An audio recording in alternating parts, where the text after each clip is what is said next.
عالمی سطح پر انصاف کے نظام میں ایک اہم پیشرفت سامنے آئی ہے، جہاں بین الاقوامی فوجداری عدالت یعنی ICC نے اسرائیل کی وہ کوشش ناکام بنا دی ہے جس کے تحت وہ غزہ میں مبینہ جنگی جرائم اور نسل کشی کی تحقیقات کو رکوانا چاہتا تھا۔ دراصل 2 سال تک لگاتار غزہ میں جنگ ہوئی ہے، جہاں پر لاکھوں لوگوں کا قتل عام کیا گیا ہے، معصوموں کا قتل عام کیا گیا ہے، خواتین پر ظلم اٹھائے گئے ہیں، بزرگوں پر ظلم اٹھائے گئے ہیں، اور اسی نسل کشی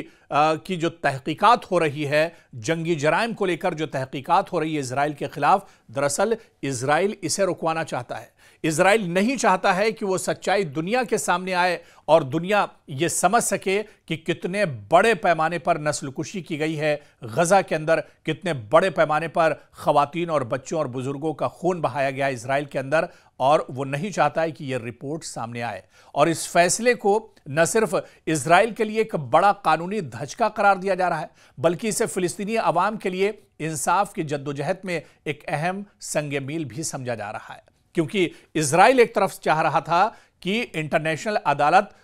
اس پر تحقیقات جاری نہ کرے، اس پر تحقیقات اور جانچ پڑتال نہ کرے جو کچھ غزہ میں ہوا ہے، لیکن انٹرنیشنل کورٹ نے ایسا کرنے سے منع کر دیا ہے۔ اور یہ بہت بڑا جھٹکا ہے اسرائیل کے لیے، بنیامین نتنیاہو کے لیے، یہاں تک کہ ڈونلڈ ٹرمپ کے لیے بھی بہت بڑا جھٹکا ہے، جو ہمیشہ اسرائیل کے ساتھ کھڑے رہتے ہیں۔ اور ایسے میں آپ دیکھیں کہ اسرائیل نے قانونی طور پر ICC کے دائرہ اختیار کو چیلنج کیا ہے۔ مقصد یہ تھا کہ غزہ میں فلسطینیوں کے خلاف مبینہ نسل کشی اور جنگی جرائم کی تحقیقات کو پٹری سے اتارا جائے۔ اسرائیل کا موقف تھا کہ ICC کو اس معاملے میں تحقیقات کے لیے نئی نوٹیفیکیشن جاری کرنی چاہیے۔ 7 اکتوبر 2023 کے بعد کے واقعات پر پرانی اجازت لاگو نہیں ہوتی ہے۔ عالمی فوجداری عدالت نے فیصلہ دیا اور اس نے کہا کہ ICC کے اپیل چیمبر نے اسرائیل کی اپیل کو مکمل طور پر مسترد کر دیا، اور اسے اسرائیل کے لیے بہت بڑا جھٹکا تصور کیا جاتا ہے۔ دراصل عدالت نے یہ واضح کر دیا کہ نچلی عدالت کی جانب سے پروسیکیوٹر کو تحقیقات کی اجازت بالکل درست ہے، اور اس فیصلے کو پلٹنے کی کوئی قانونی بنیاد موجود نہیں ہے۔ نئی نوٹیفیکیشن کی کوئی ضرورت بھی اس میں نہیں ہے۔ سال 2021 میں جاری کی گئی نوٹیفیکیشن، دراصل جو نوٹیفیکیشن تھی سال 2021 کی، وہ یہ بتاتی تھی کہ مقبوضہ فلسطین میں مبینہ جرائم کا احاطہ کرتی ہے، اور 7 اکتوبر 2023 کے بعد کے واقعات بھی اسی دائرے اختیار میں آتے ہیں جو 2 سال تک جنگ چلی اور اس میں قتل عام کیا گیا۔ یوں عدالت نے 2 ٹوک الفاظ میں یہ اشارہ دیا کہ غزہ میں جنگی جرائم اور انسانیت کے خلاف جرائم کی تحقیقات ہر صورت میں جاری رہے گی۔ اسرائیل اس سے بچ نہیں سکتا ہے، بنیامین نتنیاہو اس سے بھاگ نہیں سکتے ہیں۔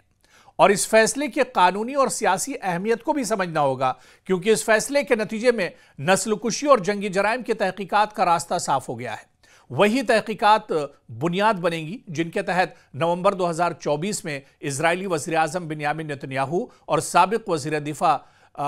یو گیلنٹ کے خلاف جنگی جرائم اور انسانیت کے خلاف جرائم کے الزام میں گرفتاری کے وارنٹ جاری کیے گئے تھے۔ اگرچہ اسرائیل ان الزامات کی سختی سے تردید کرتا ہے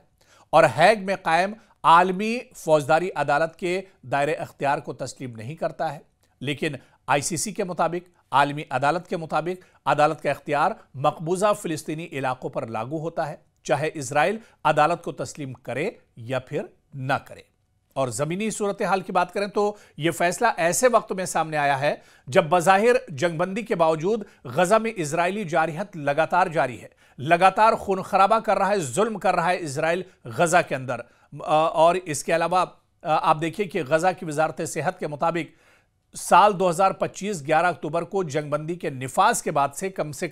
391 فلسطینی جاں بحق ہوئے ہیں، 1000 سے زیادہ زخمی ہوئے ہیں، اور 7 اکتوبر 2023 سے اب تک 70,000 سے زیادہ فلسطینی شہید ہوئے ہیں، 1,70,000 سے زیادہ زخمی ہوئے ہیں۔ اور یہ اعداد و شمار اس انسانی المیہ کی شدت کو ظاہر کرتے ہیں جس کی بنیاد پر عالمی عدالت میں کیسز زیر سماعت ہے۔ عالمی فوجداری عدالت کے اس فیصلے سے واضح ہوتا ہے کہ طاقتور ریاستیں بھی بین الاقوامی قانون سے بالاتر نہیں ہیں۔